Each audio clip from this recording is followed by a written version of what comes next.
মিশু শুনতে পাচ্ছেন? হ্যাঁ, শুনতে পাচ্ছি। বৃষ্টির ভিতরে যাওয়া হয়েছিল বাচ্চারা ঢাকা মেডিকেল কলেজ হাসপাতালের যে জাতীয় বার্ন ইউনিট, সেখানে একটা হৃদয় বিদারক পরিস্থিতি। একের পর এক আমি দেখতে পাচ্ছি 1, 2, 3, 4টি অ্যাম্বুলেন্স এখানে এসছে। শিক্ষার্থীরা, তাদের বন্ধু বান্ধব যারা গুরুতর ভাবে আহত, এবং ধারণা করা হচ্ছে এদের বেশিরভাগেরই শরীরের বিভিন্ন অংশ পুড়ে গেছে। কারণ যে বিমানটি বিধ্বস্ত হয়েছে সেটি হয়তো প্রশিক্ষণ বিমান ছিল, এবং প্রশিক্ষণ বিমান বলেই এর ভিতরে নানা ধরনের রাসায়নিক এবং তেজস্ক্রিয় পদার্থ থাকার কথা চিকিৎসকদের প্রাথমিক ধারণা তারা বলছেন। এবং সেই প্রক্রিয়ার অংশ হিসেবে বিমানটি যেখানে বিধ্বস্ত হয়েছে সেই ছবি আসলে অনেকগুলো উপযুক্ত না। আমরা একটু দূর থেকে দেখানোর চেষ্টা করছি, এবং সংখ্যাও আসলে গুণে শেষ করতে আমরা পারছি না। অ্যাম্বুলেন্স এসছে 1, 2, 3, 4, 5, 6, 7টি অ্যাম্বুলেন্স এখানে এই মুহূর্তে অপেক্ষা করছে।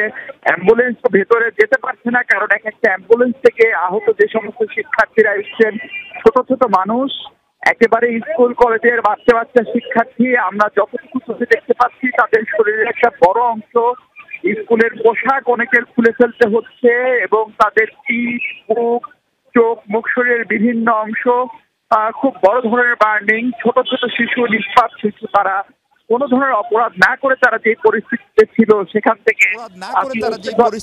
ছিল সেখান থেকে আপনি নিশ্চিতভাবে দেখতে পাচ্ছেন একে একে নামানো হচ্ছে।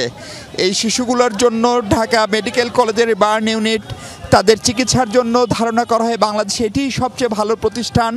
ফলে সেখানে তাদের আনা হয়েছে, এবং তাদের অনেকের সঙ্গেই তাদের অভিভাবকরাও নেই। কারণ আপনি জানেন মাইলস্টোন যে স্কুল এবং কলেজটি, তাদের শিক্ষার্থীর সংখ্যা অনেক, এবং তাদের অনেকগুলো ক্যাম্পাস, এবং সেই ক্যাম্পাসের ভেতরে কারা কারা কোন জায়গায় ছিলেন বাবা মারা হয়তো ঠিকমতো এখনও জানতেও পারেননি, আসতেও পারেননি।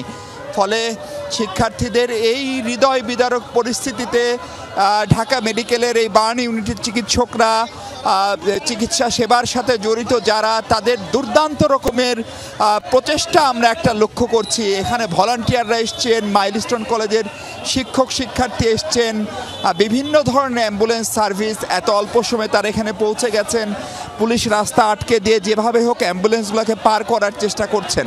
ফলে সবার একটাই প্রার্থনা, এই হৃদয় বিদারক এবং হঠাৎ করে যে ভয়ঙ্কর রকমের বিপদে পড়েছে এইসব কোমলমতি আমাদের শিশুরা, শিক্ষার্থীরা, এদের কারো বয়সে আসলে 16, 17, 18 বছরের বেশি হওয়ার কোনো সুযোগ নেই। কারণ বেশিরভাগ স্কুলের শিক্ষার্থী, কিছু মনে হলো আমার কাছে তারা হয়তোবা কলেজের শিক্ষার্থী হতে পারে, অর্থাৎ উচ্চ মাধ্যমিক প্রথম বর্ষ বা দ্বিতীয় বর্ষের শিক্ষার্থী তারা। ফলে সেখানে যে অ্যাম্বুলেন্স যোগে প্রচুর রোগী নেওয়া হচ্ছে আমরা দেখছিলাম।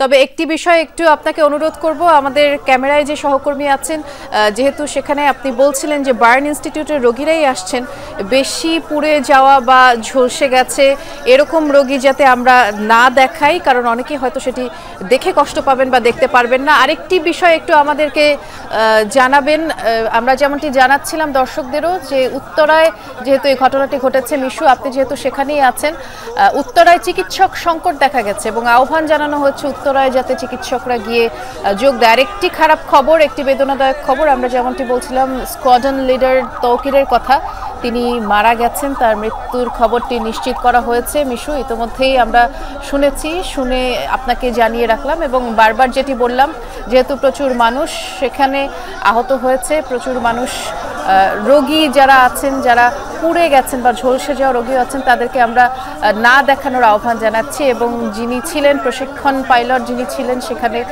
তৌকির, তিনি মারা গেছেন, তার মৃত্যু নিশ্চিত করা হয়েছে। মিশু কাছে সেজন্য ক্ষমা চেয়ে রাখছে, এটা একেবারে অনিচ্ছাকৃত, এবং আমাদের বোঝারও কোনো সুযোগ নেই যে কোন অ্যাম্বুলেন্স থেকে কে নামবে, তার শরীরের অবস্থা কি, তার পড়ার হার কত শতাংশ।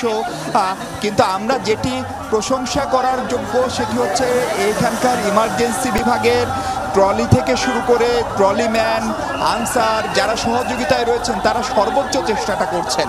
ফলে এক ধরনের বড় ধরনের সংকটে বা বিপদে পড়লে বাংলাদেশের মানুষ, আমাদের চিকিৎসক, নার্স, ট্রলিম্যান, অ্যাম্বুলেন্স চালক, ভলান্টিয়ার, সব শ্রেণী পেশার মানুষ যেভাবে ঝাঁপিয়ে পড়ার আগের উদাহরণ এবং এই বার্ন ইউনিট আগেও যেরকম বিভিন্ন এ ধরনের বিপদে তার সর্বোচ্চ সেবাটি দিয়েছি সেটি দেওয়ার চেষ্টা করছে।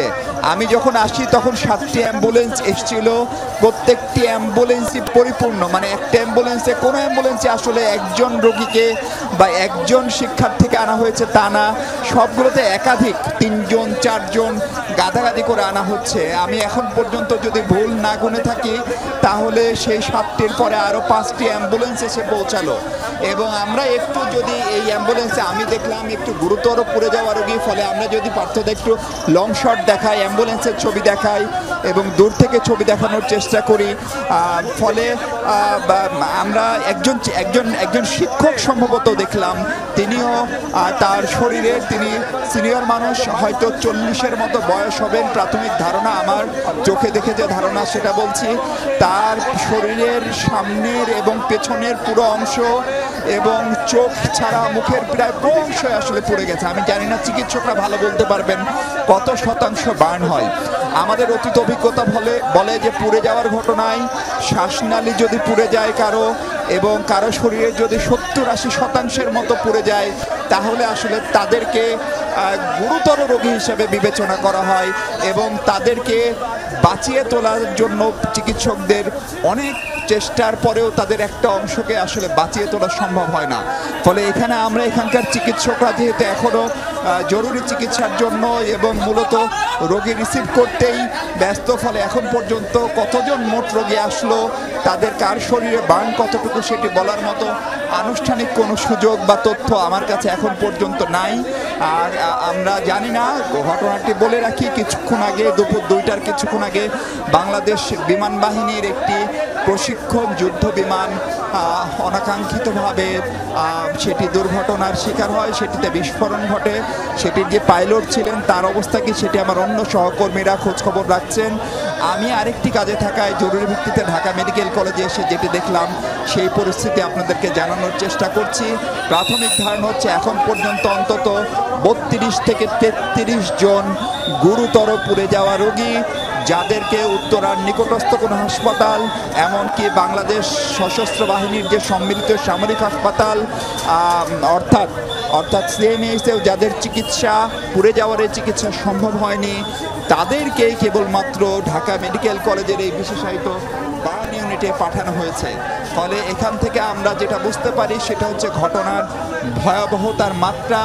এবং যেহেতু মাইলস্টোন স্কুল অ্যান্ড কলেজ সেটা একটি বড় স্কুল, শিক্ষার্থীর সংখ্যা অনেক বেশি এবং একটি পুরো ভবন, তাদের ওই পুরো এলাকাটি তাদের নিজস্ব ভবন এবং সেই ভবনের উপরে পড়েছে। ফলে সেই ভবনটি ঠিক কত তলা ছিল, আমি আগে যখন মাইলস্টোন কলেজে যাওয়ার বা দেখার সুযোগ হয়েছে সেখানে আমরা দেখেছি 8 তলা 9 তলা পর্যন্ত তাদের বিল্ডিংগুলো এবং প্রত্যেকটি ভবনেই প্রত্যেকটি ফ্লোরেই কিন্তু ক্লাসরুম রয়েছে।